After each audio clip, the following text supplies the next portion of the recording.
उत्तर पूर्वी दिल्ली के नेहरू विहार में हुए राशिद हत्याकांड में दिल्ली पुलिस की क्राइम ब्रांच को बड़ी कामयाबी मिली है। यमुना खातर में मुठभेड़ के बाद आरोपी आतिफ और इस्माइल को गिरफ्तार किया गया। दोनों के पैर में गोली लगी है।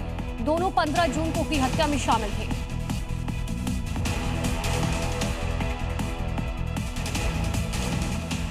मोहम्मद राशिद की गोली मारकर हत्या किए जाने के मामले में पुलिस ने 2 आरोपियों को गिरफ्तार किया। गिरफ्तार आरोपियों की पहचान अयान और इमरान के रूप में हुई है। पुलिस ने उनकी निशानदेही पर वारदात में इस्तेमाल चोरी की स्कूटी भी बरामद की है। ऑटो एजेंसी और पानी प्लांट का संचालन करने वाले राशिद पर स्कूटी सवार बदमाशों ने ताबड़तोड़ गोलियां चलाई। उसे करीब 10 गोलियां मारी गईं, जिससे उसकी मौके पर ही मौत हो गई। पुलिस के मुताबिक 2 आपराधिक गिरोह के बीच गैंगवार वजह माना जा रहा है। पुलिस का दावा है कि दोनों आरोपी राजा मेवाती गिरोह से जुड़े हुए हैं।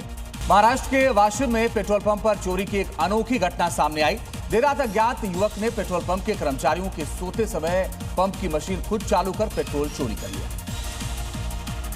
ये पूरी घटना वहां लगे सीसीटीवी कैमरे में रिकॉर्ड हो गई। दरअसल रात के समय पेट्रोल पंप के कर्मचारी आराम कर रहे थे।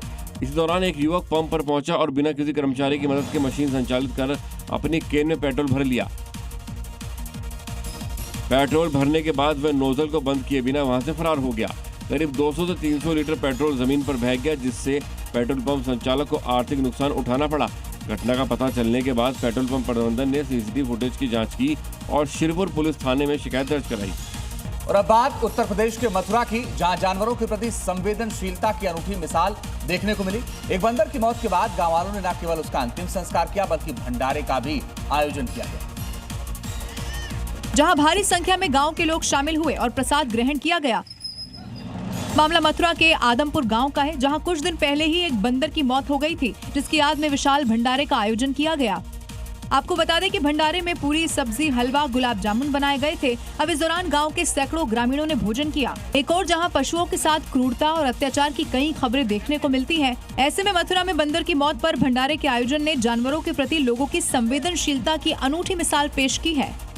महाराष्ट्र के भिवंडी में उस वक्त हड़कंप मच गया जब खेलते खेलते 10 साल का एक बच्चा सेफ्टी टैंक में जा गिरा, जिसके बाद वहां पर बवाल मच गया। बच्चे को बचाने की कोशिश हुई, लेकिन आखिरकार उसकी मौत हो गई।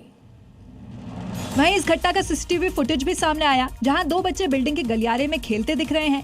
इस बीच तीसरा बच्चा भी वहां पहुंचता है और तीनों वहां पर खेल रहे होते हैं कि उस वक्त एक बच्चा खेलते खेलते सेफ्टी टैंक पर खड़ा हो गया। ढक्कन सही तरीके से नहीं लगने की वजह से बच्चा सेफ्टी टैंक में जा गिरा।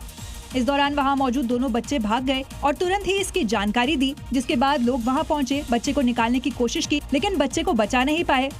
वहीं लोगों ने इसके लिए प्रशासन को जिम्मेदार ठहराया। अगली खबर बिहार से है। नालंदा रेलवे स्टेशन पर भारी भीड़।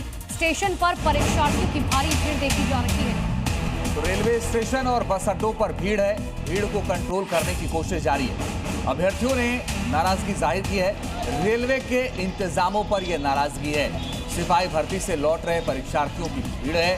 सीसीटीवी कैमरों से निगरानी रखी जा रही है और पिछले दिनों आबकारी परीक्षा के दौरान जबरदस्त बवाल देखने को मिला था।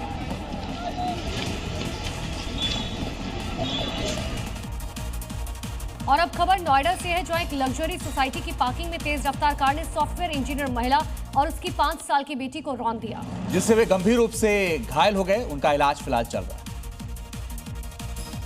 जिसके बाद सोसाइटी में अफरा तफरी मच गई। महागुन मीराबेला सोसाइटी की बेसमेंट पार्किंग की एक घटना सीसीटीवी कैमरे में कैद हुई, जिसमें साफ साफ दिख रहा है कि पति पत्नी अपनी बेटी के साथ कार से सामान उतार रहे थे। तभी एक कार तेज रफ्तार से मुड़ती है और सीधे माँ बेटी को टक्कर मार देती है। कार दोनों को कुचलती हुई आगे निकल गई और माँ बेटी उसके नीचे फंस जाती हैं। आसपास मौजूद लोगों ने किसी तरीके से उन्हें बाहर निकाला। दोनों को तुरंत अस्पताल एडमिट करवाया गया, जहां मां की कई हड्डियां टूट गई हैं। पेट और कंधे में गंभीर चोटें, हालांकि बेटी को अस्पताल से छुट्टी मिल गई।